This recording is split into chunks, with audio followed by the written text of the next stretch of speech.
Merci Axel, bonjour à tous. Désolé pour ce petit contretemps. Merci aussi à F. Tixador qui a sauvé la réunion.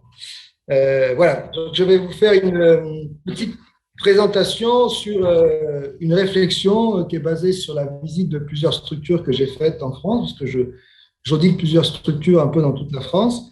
Et si on fait un petit peu un résumé des solutions qui marchent, eh bien, c'est de ça qu'on va essayer de parler. Donc, euh, voilà, quelques réflexions à vous soumettre. Pour moi, la clé de la réussite dans la gestion d'une entreprise équestre, elle passe au niveau de deux points qui sont, parmi d'autres, parier sur la qualité et avoir un grand nombre de produits. Alors, qu'est-ce que j'appellerais la réussite d'une entreprise équestre? C'est d'avoir une bonne rentabilité et puis avoir des dirigeants qui vivent bien et qui sont heureux. Et c'est vrai que si on fait un bilan de plusieurs structures, on s'aperçoit que les gens qui ont fait le pari de la qualité et qui ont cherché à avoir un grand nombre de produits sont des gens qui ont trouvé une certaine rentabilité et souvent un certain confort lié à cette rentabilité. Donc, on va parler un petit peu de ces deux points qui vous serviront peut-être dans les tables rondes comme base de réflexion.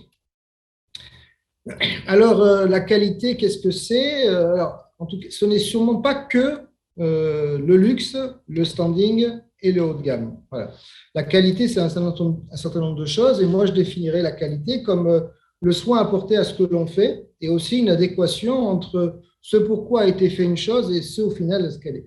Et ce sont ces deux éléments-là qui font que quelque chose est de qualité. Et la qualité dans une entreprise équestre, elle va aller au niveau des prestations. Elle peut être aussi, ça concerne aussi tout ce qui est en lien avec l'animal, tout ce qui est en lien avec l'organisation et le fonctionnement, et puis tout ce qui est le relationnel, parce qu'on a un métier où il y a beaucoup de relationnel, et enfin tout ce qui est au niveau de la gestion d'équipe. Et donc, on va dire que n'importe quelle structure, pas forcément une structure qui vise le luxe ou le standing ou le haut niveau, peut faire de la qualité. On peut être un petit poney club et être un poney club de qualité. On peut être un club à connotation très sportive ou très luxe et pas faire trop de la qualité parce qu'en fait, on n'apporte pas beaucoup de soins au niveau des prestations, au niveau de l'organisation, au niveau de l'animal, au niveau de son équipe et puis aussi au niveau du relationnel. Donc, tout le monde peut faire de la qualité, quelle que soit l'orientation, quelle que soit l'identité de l'entreprise, on peut le faire et c'est sympa. Alors, et je dirais que ce qui se fait de plus en plus maintenant et qui est plus important, c'est de falloir faire beaucoup de qualité au niveau de la gestion d'équipe parce que un des grands problèmes maintenant, c'est quand même de recruter du personnel et de le conserver. Donc, c'est parce qu'on va développer la qualité autour de l'équipe, de tous les aspects, qu'à ce moment-là, je pense qu'on arrivera à satisfaire et à conserver un petit peu plus les gens.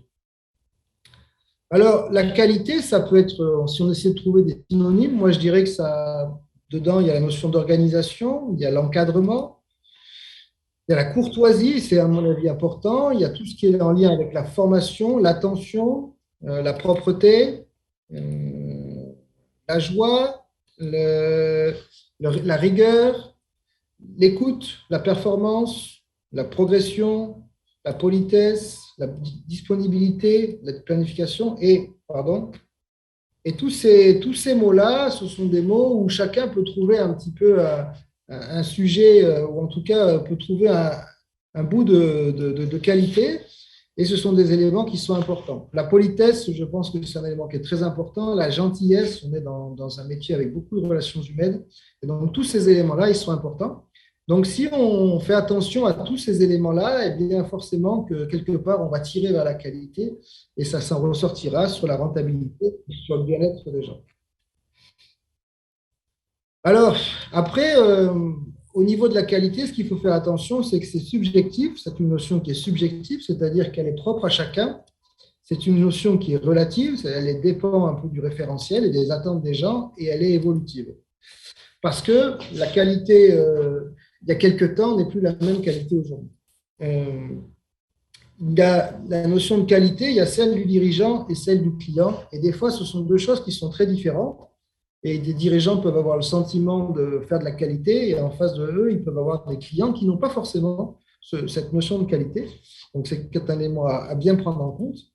Et puis, c'est pareil, la qualité vue par un débutant n'est pas la même que la qualité vue par un propriétaire, que par un randonneur, un compétiteur ou tout ça. Et chaque profil de client qu'on peut avoir dans sa structure a forcément une notion de la qualité qui lui est propre et qui est différente. Et après, la qualité, elle évolue entre celle que nous avions et puis celles qu'ils ont. Souvent, quand on est professionnel du monde du cheval, on a été équitant quand on était plus jeune, et la notion de qualité qu'on avait quand on était pratiquant et la notion qu'ont les gens qui sont nos clients aujourd'hui ne sont pas toujours la même. Donc, il est important. Et je dirais, dans tout ça, en fait, c'est surtout que la clé de la réussite, c'est quand on essaye de se poser la question de savoir quelle est la notion de qualité pour ses clients. Et plus on va essayer de comprendre ce qui est pour eux la notion de qualité, plus on va le faire en phase, et à ce moment-là, plus ce sera facile. Et on peut faire de la qualité qui correspond à nos clients sans aller au détriment de sa philosophie ou de ce que l'on veut faire. Ensuite, au niveau de la qualité, eh bien, il peut y avoir un peu plusieurs stades. On peut dire que la qualité, je n'ai pas envie, je m'en fous. La qualité, ben, je commence un petit peu à y penser. Et puis après, je vais passer au stade supérieur et puis je vais aller me labelliser. Je vais utiliser les différents labels de la fédération qui sont quand même un bon début vers cette notion de qualité. Il y en a plein, il y en a d'autres. Il y en a qui ont été créés dernièrement, je pense qu'il peut y en avoir d'autres. Et puis après, il y a encore aller plus loin que les labels de la fédération. Et puis, on va essayer de se poser des questions pour essayer de faire encore mieux. Et les questions qu'on va essayer de se poser, c'est quels soins j'apporte à ce que je fais, comment j'évalue les attentes, comment je les rends plus heureux, comment je traite les insatisfactions. Et parce que je vais me poser plus toutes ces questions, je vais aller encore plus loin dans la satisfaction. Et ce que je vais faire, ça va être encore de mieux en mieux. Alors, on peut dire que les labels de la fédération apportent une certaine qualité, mais beaucoup autour de l'infrastructure, de ce que l'on a, le matériel. Je pense que quand je dis d'aller plus loin, c'est qu'on peut ensuite essayer de mettre en place des process pour essayer de satisfaire davantage les gens et mieux faire les gens. Et plus on fait ça, et mieux c'est. Donc, voilà pour cette partie. Alors ensuite, plus de produits. C'est-à-dire que si j'ai qu'un produit à vendre, ben c'est compliqué. Si j'ai plein de produits à vendre, c'est plus facile. Et puis surtout, c'est que si j'ai qu'un produit à vendre et que mon produit ne plaît pas aux gens que j'ai, ben je n'ai plus rien à vendre. Donc, plus j'ai de produits, si toutefois il y a un produit qui ne me plaît pas, ben je peux en vendre un deuxième et un troisième et ainsi de suite. Et donc, j'ai des choses à vendre. Et aussi, à un moment ou à un autre, on peut augmenter la rentabilité de sa structure, soit en augmentant le nombre de cavaliers dans sa structure ou de clients, soit en augmentant le panier moyen de consommation des clients.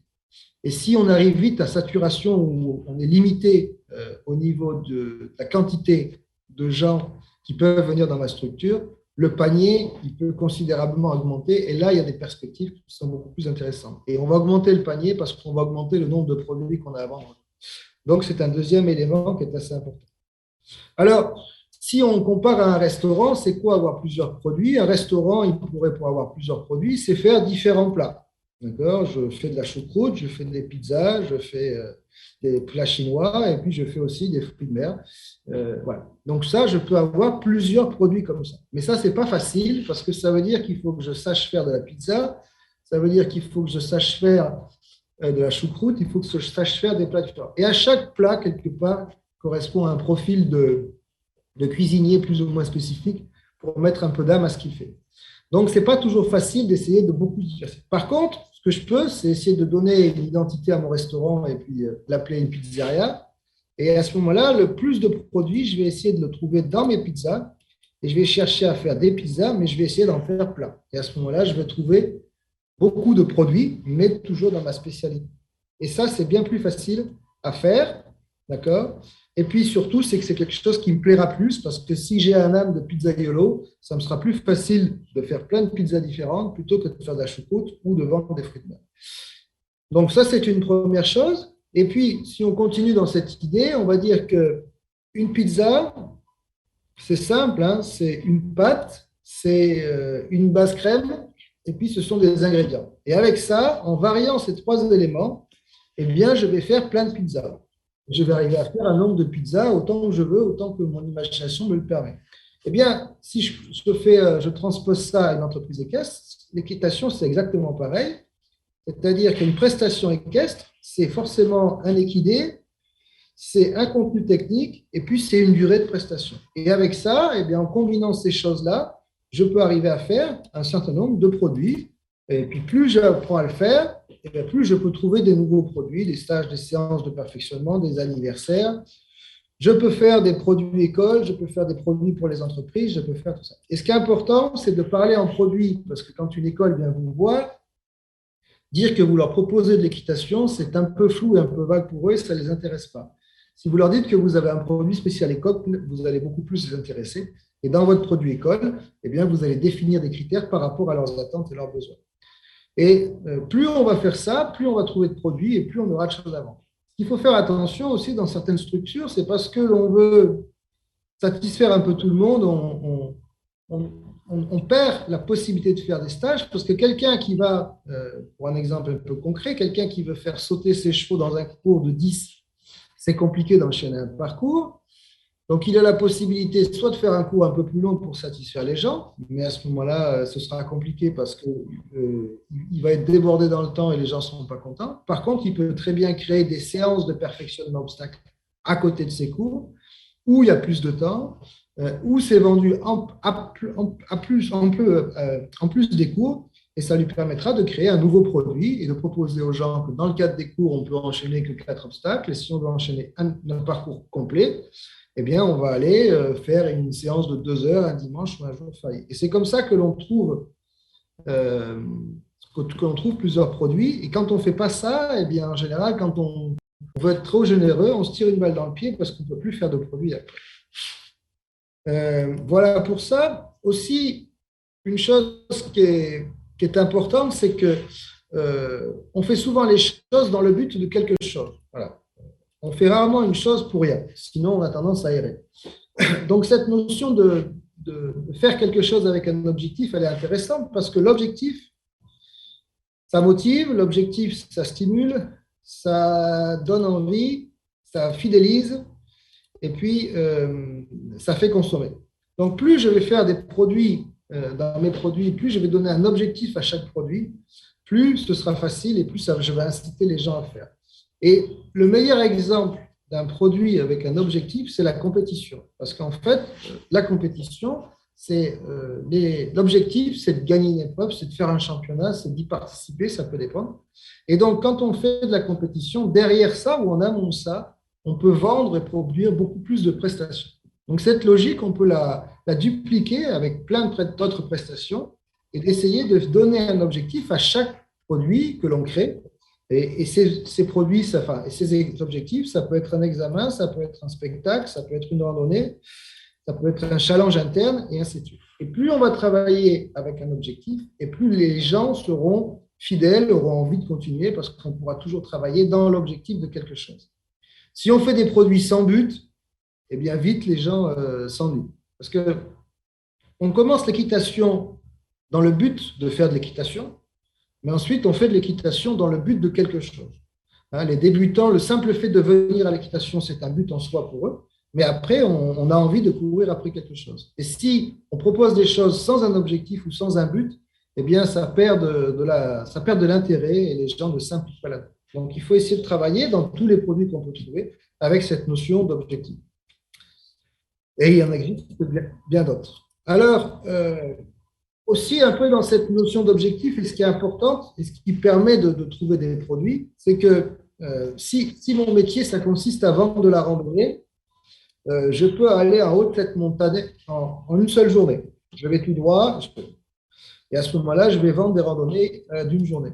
Mais il y a aussi, je peux décider d'aller en haut de cette montagne en faisant un itinéraire beaucoup plus long avec beaucoup plus de chemins. Et à ce moment-là, eh bien, moi, quand je vais faire de la randonnée, je vais vendre des randonnées de 3 jours. Et en plus de ça, je vais vendre un pack découverte de la flore.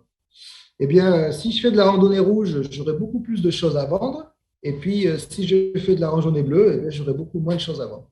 Donc, c'est quand même plus intéressant d'aller vers ce système-là. Et puis, ça met du contenu et ça permet d'en faire davantage. Et ça, on peut le transposer assez facilement à l'équitation parce que on peut aller du baby-poney au galop neuf très vite. Il y a des gens qui ont tendance à ne pas utiliser ce système d'examen progressif, cet échelon, et d'essayer de ne pas mettre de contenu. Et à ce moment-là, ils vont vite, mais au bout d'un moment, les gens, vite, quand ils sont arrivés en haut, ils s'ennuient et il n'y a plus d'intérêt. D'accord. Et tout ça, c'est ce qu'on appelle un projet pédagogique. C'est d'aller créer un chemin rouge ou de créer un chemin bleu, c'est d'essayer de trouver différentes étapes pour monter les choses. C'est l'avantage aussi de multiplier ces étapes, c'est que ça permet aussi de prendre davantage le temps d'apprendre aux gens et pas de se dépêcher d'aller au niveau supérieur. Et ça donne du contenu. Alors, si on prend le projet pédagogique basique de toute structure, hein, c'est en général, il y a un cursus de formation qui va du débutant au confirmé, avec une base d'école, et chacun a son cheminement avec ses examens, ses galops, etc. Et à côté de ça, en général, il y a souvent une section compétition, hein, qui commence avec un certain niveau et qui va des fois un petit peu plus au loin dans le niveau. Donc ça, c'est le schéma classique. Et avec ça, on a un projet pédagogique qui a le mérite d'exister, mais qui est un petit peu, qui manque de variété et qui manque un petit peu de prestations. Donc on peut essayer de l'augmenter, de le faire beaucoup plus important. C'est-à-dire qu'avant cette compétition-là, ben, je peux essayer d'en créer une primo-compétition dans ma structure. Par exemple, quelqu'un qui va faire du CSO, il peut très bien faire un système de challenge interne dans sa structure et considérer que le challenge interne dans sa structure, eh bien, c'est le début de la compétition et les gens qui vont commencer de la compétition, ils vont faire la première année, le challenge interne, donc où il y aura très peu de sorties. Et on peut même encore faire, avant cette primo, encore une autre compétition, et on peut très bien faire pour les petits poneys une micro primo session compétition où on va amener les enfants avec des petits poneys à débuter un petit peu, où on va adapter. Et déjà, mon projet pédagogique, il a un peu plus de contenu et je fais un peu plus de choses. J'intéresse un peu plus les gens et je motive un peu plus les gens. Et ça, on peut le multiplier. Alors, aussi, il y a une chose qui est importante dans les structures, c'est qu'il y a un peu la barrière du galop 5. Hein, je veux dire, tout le monde est capable d'aller vers le galop 5 parce que c'est un niveau accessible un peu à tout le monde, à tous les niveaux. Au-delà, ça peut des fois paraître un peu compliqué. Alors, dans certaines structures, ça va être un peu avant, un peu après, mais quelle que soit la structure, forcément qu'on a un niveau à peu près où on a du mal à faire évoluer les gens le beaucoup plus. Eh bien, si on se dépêche d'amener les gens du débutant à ce niveau-là, ben, au bout d'un moment, on n'a plus grand-chose à leur donner ou à leur vendre et c'est compliqué. Eh bien, on peut créer en parallèle plein de petites sections compétition ou sections à part entière. Hein. Ça peut être de devenir propriétaire avec un système de demi-pension. Et cette demi-pension, on peut la commencer avec des petits poneys. Et on peut essayer d'apprendre aux gens à devenir propriétaires avec différents échelons. Je peux être un petit propriétaire en ayant un système de location de poneys au mois et aller de plus en plus vers un système propriétaire. Et on peut essayer de trouver indéfiniment comme ça plusieurs sections ou compétitions internes ou externes ou en collaboration avec des confrères locaux pour essayer de remplir de plus en plus son projet pédagogique et surtout avoir de plus en plus de choses à offrir aux gens. Donc, c'est l'intérêt d'avoir ça parce qu'on va motiver les gens, on va avoir quelque chose qui est intéressant. On va pouvoir proposer à des gens qui sont en situation d'échec des solutions. On va proposer à des gens qui perdent de la motivation de s'orienter vers quelque chose de nouveau. Et ça peut être intéressant. Mais par contre, tout ça, il faut que ce soit une chose qui est importante. C'est un peu dans le principe du Monopoly. Pourquoi je vous parle du Monopoly? Parce que c'est un jeu qui marche très bien, qui est très connu et voilà, qui a une énorme réussite. Et la réussite du Monopoly, elle est liée à la simplicité du Monopoly. Et donc, plus les choses sont simples, plus elles sont abordables au plus grand nombre et plus c'est rentable. Donc, je peux proposer un maximum de produits, de choses différentes, mais il faut arriver à ce que ça reste simple dans la compréhension, dans la mise en place, pour que ce ne soit pas trop draconien pour vous. Donc, voilà un petit peu ce que je voulais vous dire à ce niveau-là. Donc, je vous invite à oser la qualité, je vous invite à créer des produits, mettre en place une démarche de qualité dans la structure, c'est moteur. Ça va inciter toute mon équipe à retrouver de la motivation, même pour moi, parce que ça va m'inciter à faire des choses, ça va me tirer vers l'avant. Et puis, créer des produits, c'est faire preuve d'originalité, et puis ça peut être très sympa. Et donc, d'aller dans cette démarche de qualité ou dans cette envie de créer des produits, ça crée une dynamique dans ma structure qui va me permettre de retrouver de la motivation, de l'enthousiasme. Et puis, forcément, ça se concrétisera par de la rentabilité. Et tout ça fera que je gagnerai en confort dans ma structure. Voilà un petit peu ce que je voulais proposés. J'espère que ça va vous aider un petit peu à raisonner, à réfléchir dans les tables rondes qui vous attendent. Merci à vous, bonne continuation. Merci pour votre écoute, bonne réflexion et bon congrès. Voilà. Et puis, au plaisir de vous rencontrer.